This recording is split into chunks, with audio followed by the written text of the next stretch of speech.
Dispelling the myth that IIFYM is poor for your overall health.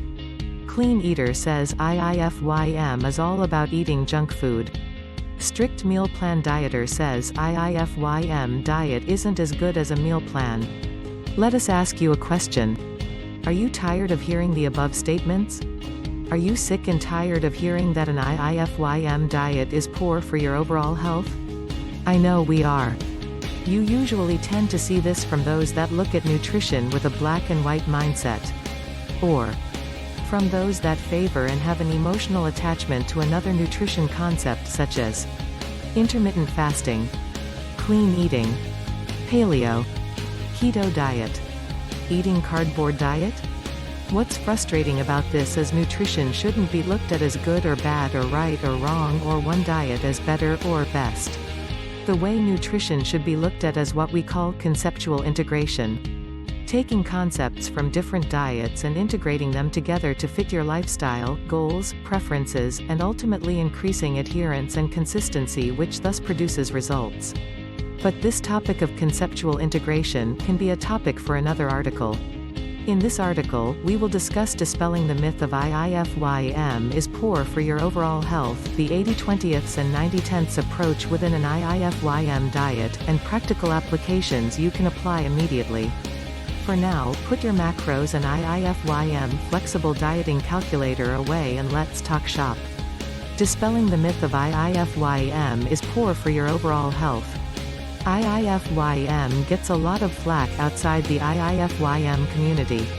The main reason being those that have never experimented with it tends to jump to conclusion and think that an IIFYM diet can be predominated by junk food so long as you hit your macronutrient targets. This is far from the truth. What's funny is, long before the IIFYM movement, researchers noted in a 1991 publication that dieting bodybuilders used very limited menus when preparing for bodybuilding competitions and suggested instead that bodybuilders should use the exchange system, which is very similar as counting macros, for food selection to add variety without altering the distribution of macronutrients. Consume at least 80% of your calories from whole, single-item food ingredients and consume at least 2 to 3 servings of fruits and vegetables, each, per day. A new study out of the International Journal of Sports Nutrition and Exercise Metabolism showed that a macronutrient-based approach to dieting results in at least equal dietary adequacy compared to a traditional, strict meal plan-based approach. This was a cool study because they had subjects, both male and female competitive bodybuilders, take an online survey and they were grouped by 2 dietary approaches. A strict meal plan following a strict meal plan without any food substitutions. B. Macronutrient-based self-selected foods so long as they hit their macronutrient targets.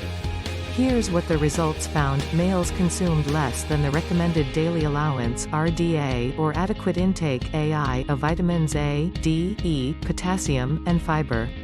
There was no significant difference between the males following a strict meal plan or a macronutrient-based diet.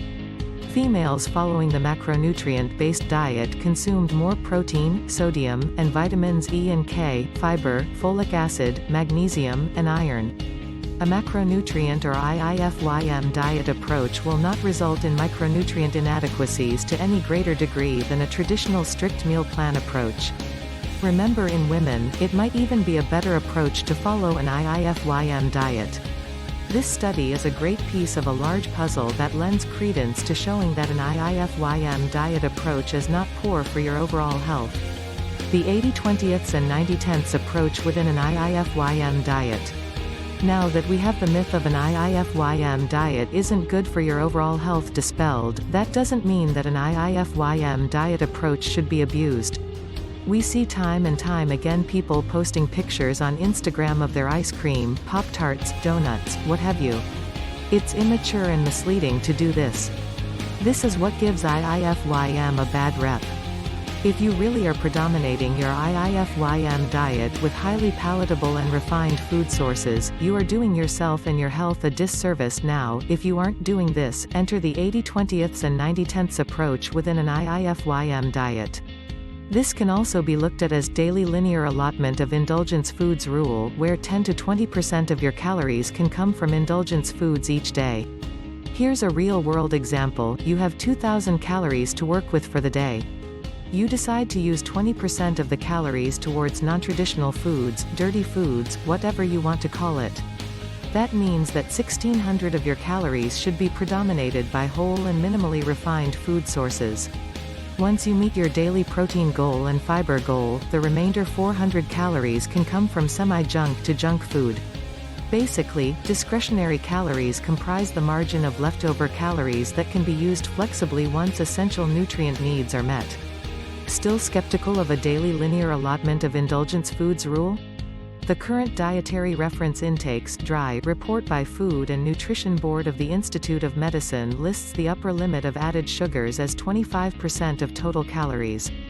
Moreover, a review by Gibson and colleagues found that 20% of total calories from added sugars is roughly the maximum amount that won't adversely dilute the diet's concentration of essential micronutrition.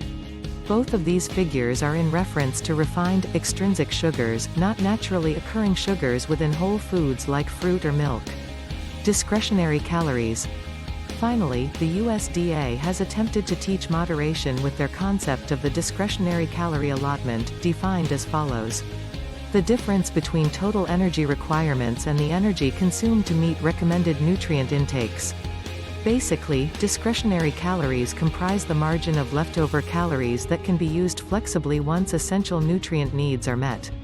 Coincidentally, the USDA's discretionary calorie allotment averages at approximately 10 to 20% of total calories. Take note that discretionary calories are not just confined to added sugars. Any food or beverage is fair game. The USDA's system is still far from perfect since it includes naturally occurring fats in certain foods as part of the discretionary calorie allotment. This is an obvious holdover from the fat-phobic era that the USDA clings to, despite substantial evidence to the contrary. We have had a ton of success with ourselves and clients with the 80/20ths and 90/10ths rules. We highly recommend using this tool within your IIFYM diet.